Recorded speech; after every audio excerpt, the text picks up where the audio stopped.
शिवाय। सनातन धर्म की जय हो। नमस्कार दोस्तों, प्रिय भक्तगणों, आपके अपने इस YouTube चैनल में बहुत बहुत स्वागत है।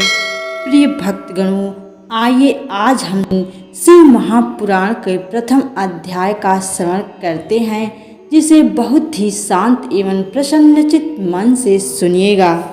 दोस्तों, व्यास जी कहते हैं, धर्म का महान क्षेत्र जहाँ गंगा यमुना का संगम है, उस पुण्यमय प्रयाग जो ब्रह्मलोक का मार्ग है, वहाँ एक बार महातेजस्वी महाभाग महात्मा मुनियों ने विशाल यज्ञ का आयोजन किया।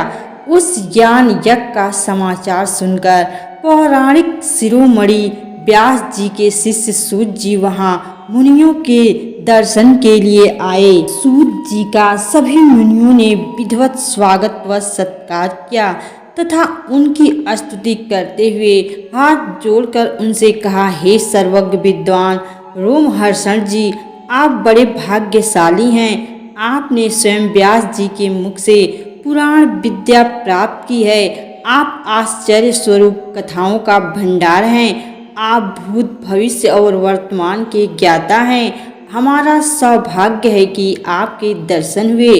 आपका यहाँ आना निरर्थक नहीं हो सकता। आप कल्याणकारी हैं। उत्तम बुद्धि वाले सूत जी, यदि आपका अनुग्रह हो तो गोपनीय होने पर भी आप शुभाशुभ तत्व का वर्णन करें, जिससे हमारी तृप्ति नहीं होती और उसे सुनने की हमारी इच्छा ऐसे ही रहती है। कृपा कर उस विषय का वर्णन करें। घोर कलयुग आने पर मनुष्य पुण्य कर्म से दूर होकर दुराचार में फंस जाएंगे, दूसरों की बुराई करेंगे, पराई स्त्रियों के प्रति आसक्त होंगे, हिंसा करेंगे, मूर्ख नास्तिक और पशु बुद्धि हो जाएंगे। सूत जी, कलयुग में वेद प्रतिपादित वर्ण आश्रम व्यवस्था नष्ट हो जाएगी। प्रत्येक वर्ण और आश्रम में रहने वाले अपने अपने धर्मों के आचरण का परित्याग कर विपरीत आचरण करने में सुख प्राप्त करेंगे। इस सामाजिक वर्ण संकरता से लोगों का पतन होगा, परिवार टूट जाएंगे, समाज बिखर जाएगा, प्राकृतिक आपदाओं से जगह जगह लोगों की मृत्यु होगी, धन का क्षय होगा, स्वार्थ और लोभ की प्रवृत्ति बढ़ जाएगी, ब्राह्मण लोभी हो जाएंगे और वेद बेचकर धन प्राप्त करेंगे, मद में मोहित होकर दूसरों को ठगेंगे, पूजा पाठ नहीं करेंगे और ब्रह्म ज्ञान से शून्य होंगे। क्षत्रिय अपने धर्म को त्याग कर कुसंगी, पापी और व्याभिचारी हो जाएंगे। शौर्य से रहित हो वो शूद्रों जैसा व्यवहार करेंगे और काम के अधीन हो जाएंगे। वैश्य धर्म से विमुख होकर, संस्कार भ्रष्ट होकर, कुमार्गी धन पार्जन परायण होकर नाप तौल में ध्यान लगाएंगे।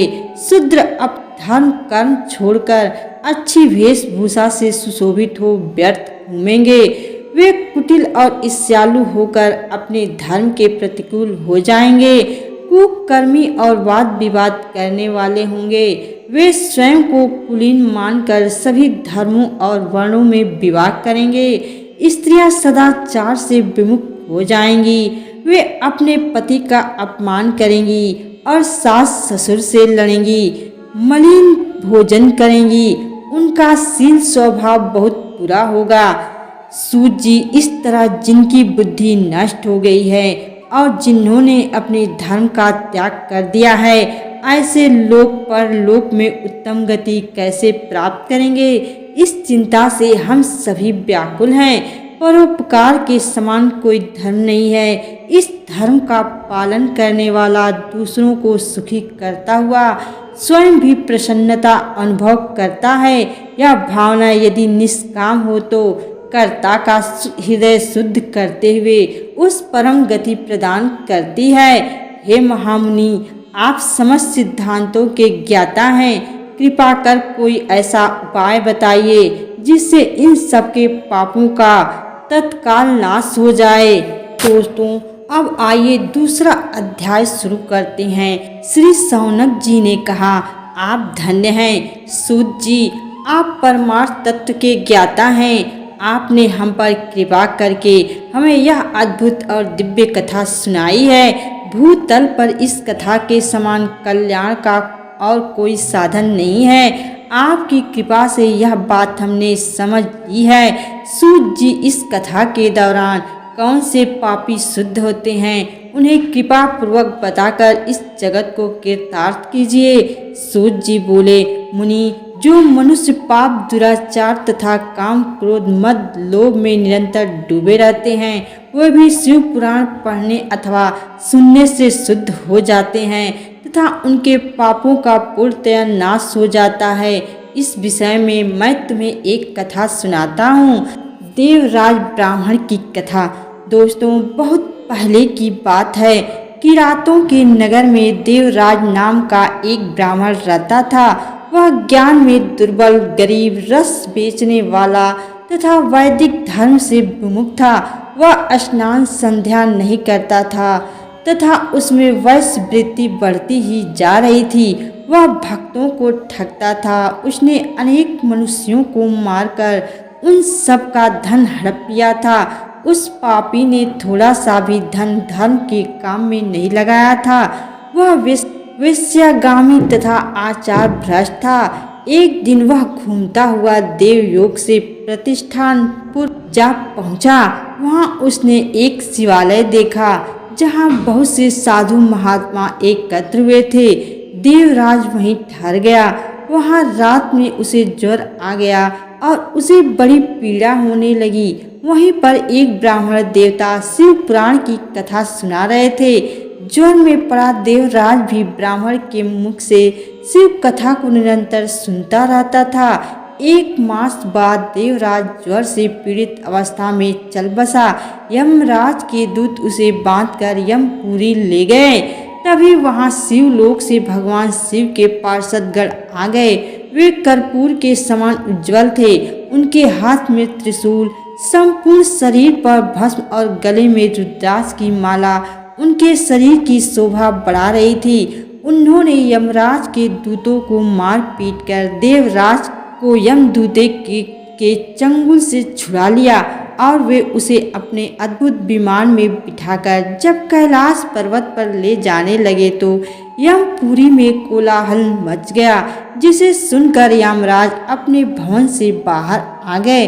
साक्षात रुद्रों के समान प्रतीत होने वाले इन दूतों का धर्मराज ने विधि पूर्वक पूजन कर ज्ञान दृष्टि से सारा मामला जान लिया। उन्होंने भय के कारण भगवान शिव के दूतों से कोई बात नहीं पूछी। उसके बाद शिवदूत देवराज को लेकर कैलाश चले गए और वहां पहुंचकर उन्होंने ब्राह्मण को करुणावतार भगवान शिव के हाथों में सौंप दिया। शौनक जी ने कहा, महाभाग सूत जी, आप सर्वज्ञ हैं। आपकी कृपा प्रसाद से मैं कृतार्थ हुआ। इस इतिहास को सुनकर मेरा मन आनंदित हो गया। अतः भगवान शिव में प्रेम बढ़ाने वाली दूसरी कथा भी कहिए। अगर आपको यह वीडियो पसंद आई हो तो इसमें दी गई जानकारी की आपके मन में महक और हमारी संस्कृति के प्रति श्रद्धा और उत्साह जगाया हो तो इसे अपने दोस्तों और परिवार के साथ जरूर शेयर करें। आपकी एक छोटी सी कोशिश इस पवित्र संदेश को और भी लोगों तक पहुंचा सकती है। हम आपके सहयोग से ही ऐसे और वीडियो बनाने की प्रेरणा लेते हैं, तो हमारे चैनल को सब्सक्राइब करना न भूलें और बेल आइकन दबाएं ताकि आपको हमारी नई वीडियो की जानकारी सबसे पहले मिले।